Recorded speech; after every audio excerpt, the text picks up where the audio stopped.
Yo, what is going on, you guys? It's your boy King Sanders here. We are back with another day of sports betting. This is going to be for Wednesday, January 11th slate of NBA action. I'm super excited to dive into it. Once again, we do actually have a pretty decent slate. Nothing too crazy, not like a full 15 gamer or anything like that, but it's not one of the small slates where we only have 2 or 3 games as well. It's actually a pretty perfect slate, and I'm super excited to dive into it. But before we did, I did just want to go ahead and say that we are still currently on the road to 11,000 subscribers.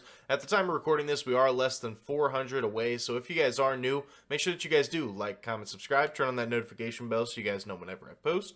Next, I did just want to go ahead and give a quick shout out here to all of our members here on the channel. Thank you guys so much for everything that you guys do, and thank you guys so much for giving such a small channel such a big chance, as I always say. It truly does mean the absolute world to me, so much more than you guys will ever know. So, let's go ahead and dive into a quick recap as of yesterday. Another winning day. That is 4 winning days in our last 5. We've been on a very, very good run here. Hopefully, we can continue things up.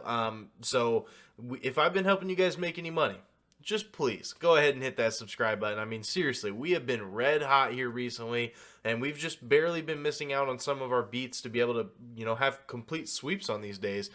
So let's go ahead and dive into a quick recap as of yesterday.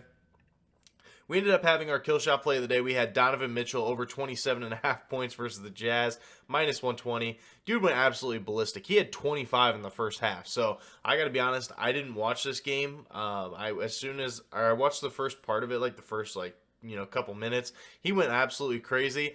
I checked the score at halftime. He was at 25. I didn't watch a single other minute. I was like, unless he breaks his leg or something, then he was definitely going to end up working out for us. So he ends up with like 48, I believe. Pretty crazy night for Donovan Mitchell. So that one ended up working out. Then we had Josh Giddey over 14.5 points versus Miami at minus 130. This one was a little bit juiced, but regardless, it ended up working because Josh Giddey had a tremendous night. I know he had 18 points, so he ends up hitting his over for that, but he also finished with a triple-double, hitting all of his overs. He had a crazy game versus Miami, so I'm really glad that Josh Giddey did end up having a good game and ended up hitting for us. Then we had our one loss of the day. We had the Magic and the Blazers over 230 at minus 110. This one was kind of unfortunate as well, just because at the beginning of the game, the Magic started, they came out firing, they came out hot, but then the Blazers were just ice cold. They ended up shooting 17% from the three-point line over the course of the entire day. So, that's not usual for the Blazers. The Blazers are a good three-point shooting team, and just in this game, they really couldn't get things going. So, it is what it is. We ended up losing on that one, but still, 2-1, profitable day overall. 4 profitable days in our last 5. Hopefully we can make that 5 out of our last 6. That would be pretty insane, but I really do like the plays that we do have here, so let's go ahead and dive straight into it. So, for our first official play of the day, our King's Kill Shot play of the day, we are taking DeJounte Murray over 19.5 points here versus Milwaukee at minus 110 odds. Now, I like this for so many different reasons, but the first one is he has gone under in 2 straight games, but he did go over in 4 straight before that. So, despite having those bad 2 games that he did end up having last time, he's been really good to this line, and I think that he does get back on track here once again. They did bump his line down just by 1 point, so I think this is a really good spot to be taking his over.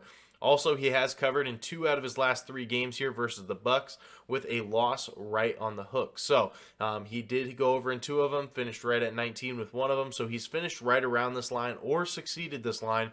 And I think it's a really good spot here because he has covered in 3 straight home games so far, which is where DeJounte Murray really does thrive. He does play really well at home. But there's so much line reading in this game, which is what I just absolutely love about this play. Like this play, I really do love it. But let's do a little bit of line reading, right? So there's no Clint Capella in this game, which means that they lose a lot of interior defense to allow Giannis to score a lot of points, right?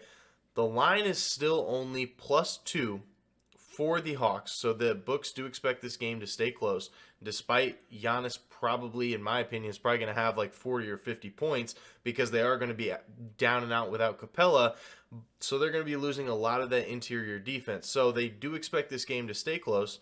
Not only that, Trae Young has dropped 30 points in 3 out of his last 4 games, and the line is only 26.5. So he will probably be having that Drew Holiday matchup, who is going to have him stopped. And on the season, the Bucks do allow the 5th most points per game to opposing shooting guards and the 3rd fewest in the last 3 games. So they have been, or the third most, third most in the last 3 games. So on the season, the Bucks have not been necessarily great to that shooting guard position, to holding them to few points. There's been a lot of shooting guards that have had great games here versus the Bucks, and I think that we do that once again. I mean, if somebody's going to have to show up, if the Hawks are going to keep this game close, somebody's going to have to show up. Trae Young has a really tough matchup here versus Drew Holiday. That leaves a guy like DeJounte Murray to have a really good game.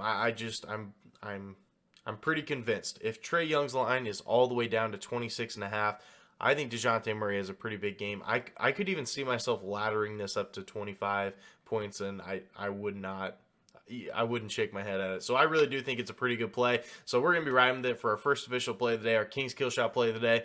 DeJounte Murray over 19.5 points here versus the Bucks, -110 odds. Now, for our second official play of the day, we are taking Buddy Hield under 17.5 points here versus the Knicks at -130 odds. Now, he has gone under in 3 out of his last 5 road games, and he averages just 17.3 points per game on the road. So he's a much better home performer. Averages about 18.5 points at home, but only 17.3 here on the road. And also, he does have a pretty tough matchup here versus the Knicks. The Knicks, they do allow the 10th fewest points per game on the year and the 9th fewest points per game in the last 3 games. So they've been really good defensively, and I don't expect that to change. The Knicks have actually been just a really sturdy, really good defense, and I don't expect any of that to change. And they do allow the 5th fewest points per game to opposing shooting guards and the 13th fewest to small forwards in the last 7 games. So wherever you want to place Buddy Hield, shooting guard or small forward, I think it's a pretty tough matchup here for him. The Knicks also do have the 7th best defensive efficiency in all of basketball, and the Knicks, they are 20th in pace and 28th in the last 3. So they're not a very fast-paced team. They play at a pretty slow pace, and I think it's a really good spot overall. So I think that Buddy Hield is going to struggle here. He does rely kind of a lot on his 3-point shots. As we know, he's an absolute marksman from the 3-point line. So if he is having an off night too, that could even help in our favor as well. So I really do like it here for our second official play of the day. Buddy Hield under 17.5 points here versus the Knicks, -130 odds. Now for our third and final play of the day, I tweeted this one already, so if you guys are watching this and you've already been on Twitter, you guys have already seen it.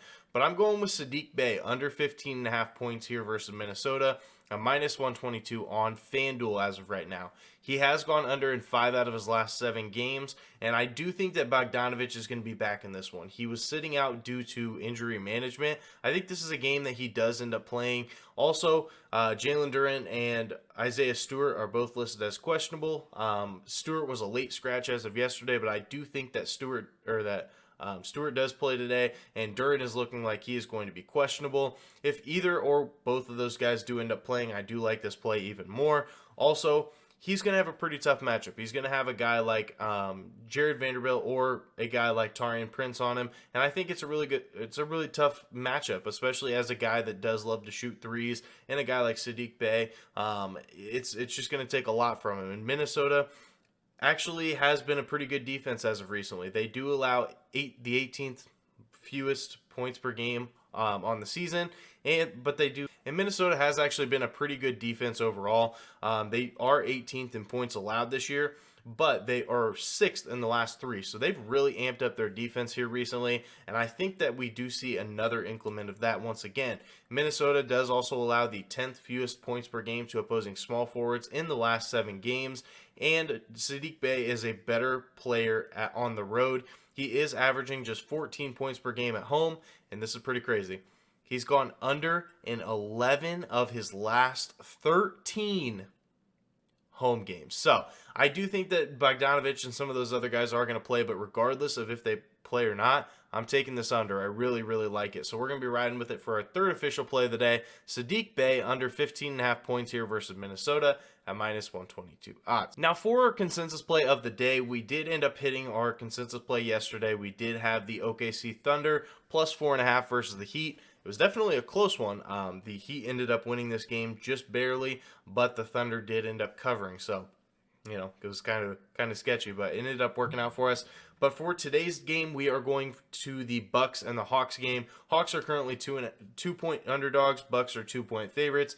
The injury report is looking something similar to this. It looks like Chris Middleton is going to be out, and Serge Ibaka is also going to be out for the Bucks. And for the Hawks, it looks like Clint Capella is going to be out. So from left to right, we do have Brady. Brady is going to be on the Bucks. We do have Mitch. Mitch is going to be on the Hawks. We do have Ryan. Ryan is going to be on the Bucks. Seth is on the Hawks. So it does bring it down to me. It is a 2-2 split, and personally for me, I'm going with the Bucks. I think that the Bucks do end up winning this one, especially with the missing piece of Clint Capella. They did end up having a pretty good game against New York as of last time because we did end up taking them.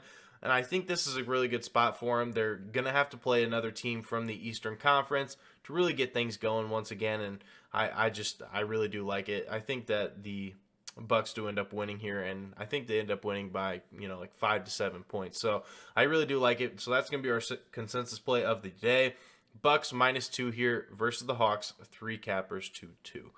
So that is going to do it for today's video. If you guys did enjoy, make sure you guys do like, comment, subscribe, turn on the notification bell so you guys know whenever I post. Like I said, we are on the road to 11,000 subscribers. So if you guys are new, make sure that you guys are subbed. But that's going to do it for me. This is King Center signing out. Peace.